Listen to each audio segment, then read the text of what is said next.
That's why I said pick a course that is very relevant both home and abroad. Hey guys, welcome back to my channel. It's Agoziem here again. If this is your first time of seeing my face, my name is Chiagoziem Ezigwe. I'm an international student living in Canada. On this channel, I share immigration tips, lifestyle content, how I've been navigating life ever since I moved to this country, and how you can also navigate life when you land here. As long as any other thing on the side I feel may benefit my viewers, I also share on my channel. Please do well to subscribe because on this channel, I am very detailed with information. Thank you for coming back and thank you for stopping by. Please, if you guys hear any noise on the background, just know that it's the washing machine. Someone is doing their laundry. Please just pardon the noise. Just concentrate on what I'm about to say to you guys. In today's video, I'll be sharing with you guys top ways, top secrets on how to easily get your admission as well as your visa approved in 2024 if you're coming to Canada as an international student. As you guys already know, there are a lot of measures put in place by the immigration minister. But I've read some of these measures. I know what these measures are all about. So if you've not, just go on the IRCC website and help yourself with the information. Please equip yourself with this information before making any moves. I urge you to. As you guys already know, getting a study visa approval is already very difficult. Now, with these new measures and caps placed by the government, has even made it more difficult for international students to get study visa to come in here and study. Before I go on, I just want to put this disclaimer out there. I don't work with IRCC. I'm not an immigration agent. I do not have anything with the government of Canada. I'm just an international student living my life in Canada. So everything I'll be sharing with you guys are based on experience. And some of the tips I'll be sharing with you guys in today's video were also tips I used during my own time, and I feel it's going to help you guys greatly with the whole cap and measures. So I just want to put this disclaimer out there. If you guys already know, there's a 2-year cap placed on international students coming into Canada. Now let me break it down. This means that the number of study visa approval is going to reduce. Okay, now do not be scared. Let me arrive. These top tips I'll be sharing with you guys is going to help you plan strategically how to apply to schools and how to get your study visa approved. Let's dive right into the tips. Ontario is not the only province in Canada. There are other provinces. Canada has 13 provinces. Ontario and BC are not the only provinces in Canada. If you guys already know, there are lots of schools in BC that have already been shut down, and this cap placed by immigration affects BC and Ontario the most. If you do not already know, Ontario has a bunch of schools, a bunch of colleges, and that is like a hub for international students. There is Alberta. Alberta has a lot of colleges, a lot of schools. There is Saskatchewan. Nobody's even talking about Prince Edward Island. Nobody is talking about Nova Scotia. Nobody is talking about Newfoundland. Nobody is talking about these provinces. Why is everybody running to Ontario? Why is everybody running to Toronto? Why is everybody running to BC? I do not understand. And this is just an advice. If you can take it and you can decide not to take it, please. I'm not forcing you, but I'm just saying, to increase your chances of getting a study visa, to increase your chances of getting an admission, I would advise you, this advice I would also give to myself. I actually gave myself this advice prior to coming to this country, prior to applying for an admission, prior to looking for a school. I told myself I wouldn't want to go to a province where there are lots and lots of people, because there will be lots of students going to that particular province. And if there's a high influx of people going to a particular area, I'm sure the immigration office or the visa officer is going to look for ways to like slash down, because when a lot of people are going to a particular area, right, the population there would increase. It's going to be overwhelming for the economy, right? So I told myself I'd rather go to a province where a lot of people are not going to, go to a city where a lot of people are not going to.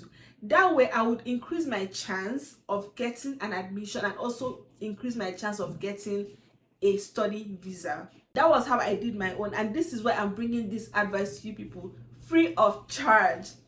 Do not go to a province where people are rushing to. Look for provinces where people are not really going to. Look for schools there. And remember, once you are done with your school, you can always move around. You can always move to another city. IRCC is not going to tie you to a particular province. IRCC has never said, oh, once you are done studying in a particular city, you must stay there. No, you have the leverage to move to any province you want to after going to school. Okay? Another thing I would like to chip in about going to a big province like Ontario to school is that it's very difficult for you to get a job down there. I have some friends that came from Nigeria into Canada for study, and they are schooling in Ontario. For the first 3 to 4 months, they couldn't get a job. Do you know why? Because that place has a lot of schools. That is a hub for international students. There are a lot of students there. We are competing with a lot of people looking for jobs. Like, to even find a cleaning job is very, very difficult. So honestly, Ontario is not a place I would advise myself. It's not a place I would advise someone I know to go to for school. This is not me speaking badly about the province. If you really want to increase your chances of getting an admission and a study visa approval, I don't really think Ontario is the best place for you. Also, if you do not have way more above the required minimum wage, Ontario may not be for you. Do you know why? Because that place, standard of living is very high. Now, when you submit your bank statement, the visa officer is looking at, well, how much does this person have? I know the new POF says 20,000 Canadian dollars for a 1-year living expense. But honestly, is it really going to be enough for you? If you have that 20K on the dots, I don't really think it's going to be enough for you, because I feel like these people have already done their math. They already know whether this money is going to be enough for you or this money is not going to be enough for you. If you don't really have so much money in your account as your proof of fund, big provinces may not really be for you, because it may tamper with your chances of getting study permit approval, even with your perfect SOP. Guys, I really talked about this so much. For me to tell you how passionate I am about this particular point, please just think carefully before picking a province to go to for school. My second point is choosing a course. While choosing a course, I would really urge you to choose a course that is relevant in both your home country and the province you are going to. Here is why. While picking a course, say you've always wanted to study a course like nursing, for example. We both know that nursing is a course that is widely sought after. It's a profession that you will barely be out of job. If you're in Nigeria, I don't really know any nurse in Nigeria that is unemployed. You would definitely get a job any day, anytime. Whether if you're in the US, you would definitely get a job. Now, this profession, nursing, is relevant both home and abroad. All right? Now stay with me. Let's say you want to study a particular course. Ask yourself this question: how relevant is this course in my home country, and how relevant is this course in the country I'm going to, in the province I'm going to? Now here is the reason why. When writing your SOP, there's this particular part in your SOP that I don't even advise you to miss it. This part says, after my course of study, I'll be going back to my home country, right? Now, let's say you're coming to study a course in Canada that is only relevant in Canada, but this course is not relevant in your home country. So you pay these thousands of dollars, you come to Canada, study this course. Now, you've already told the visa officer that you'll be going back to your home country at the end of the day to practice in your father's company or to practice wherever. While this course is not even relevant in your home country, it's only relevant in the province you are going to. It's not going to work. Honestly, in every single thing you are doing when it comes to your visa application, your study visa application, your admission application, make sure you put yourself in the position of the visa officer. Make sure you think ahead. Make sure you think very vast. Okay? Because if you are coming to do a course that is not relevant in your home country, how will you do that job? How will you use that certificate when you go back to your home country? We all know that in Nigeria, some people can study microbiology and be working in the bank, but this is not how these people think here. The visa officer is going to ask himself, so this course is relevant here?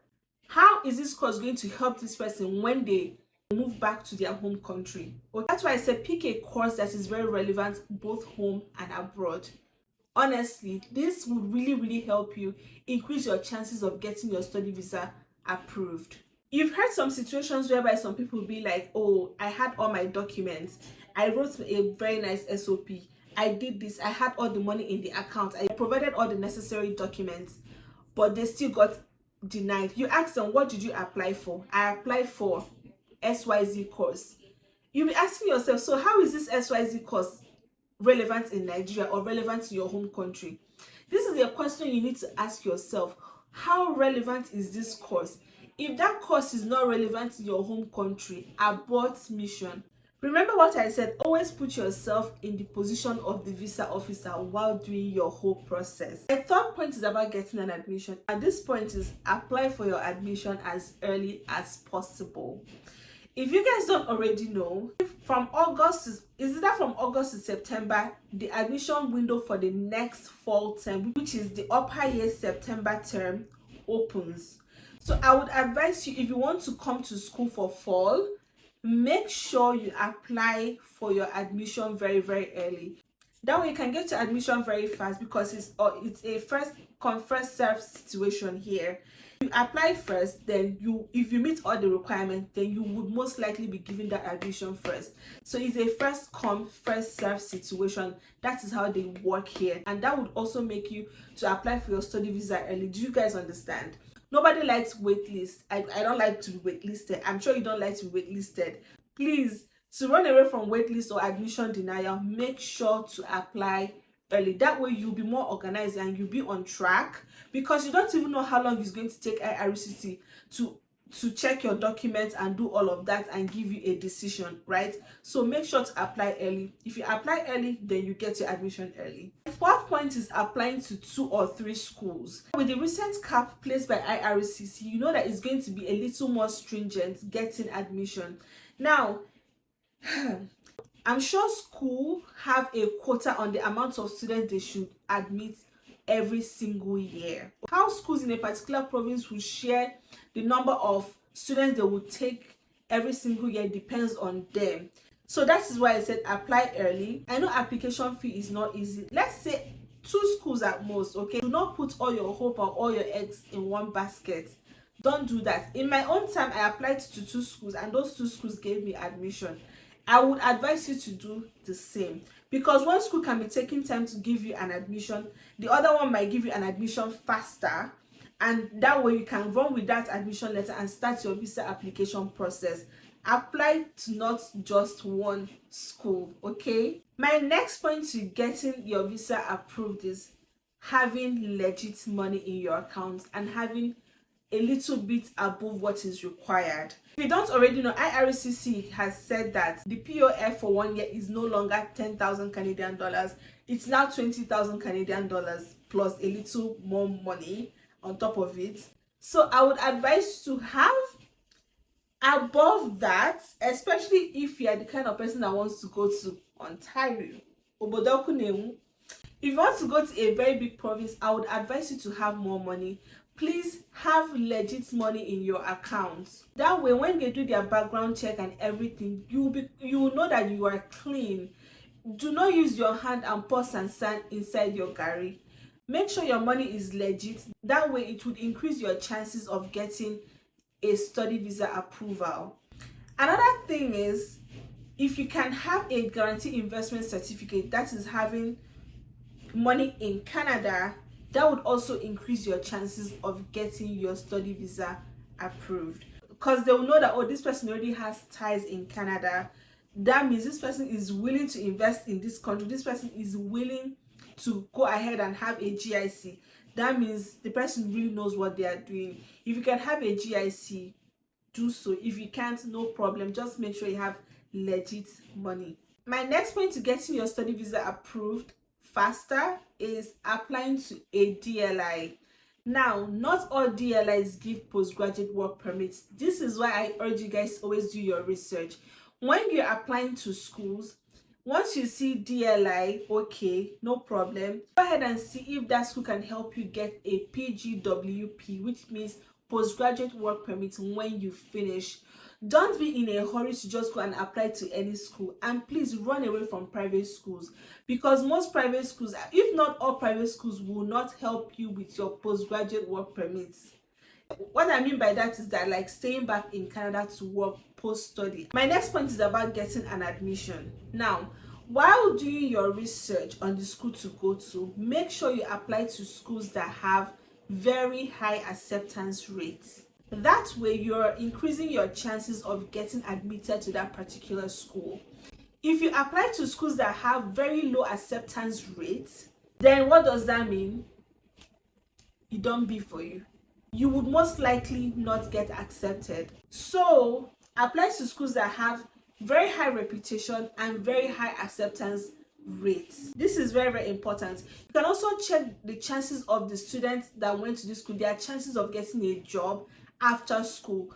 On some schools' websites, past students always come to drop like reviews, their experiences in school, getting a job after school. I urge you to do this. This is actually unrelated to this, but I feel like this is the point that can help you. Check the rate at which the students from this school that already went to this school, check the rate at which they got jobs, check the rate at which they got employed in different areas of their career. Okay, go ahead and check that, but most importantly, apply to schools that have high reputation and high acceptance rates. My next point on how to increase your chances of getting your study visa approved is make sure that you address every single concern of the visa officer. Make sure the documents you are uploading addresses the concerns of the visa officer, because you do not want to leave any doubts. Like I said, the visa officer is not going to call you to tell you, oh, Ada, this document is not here.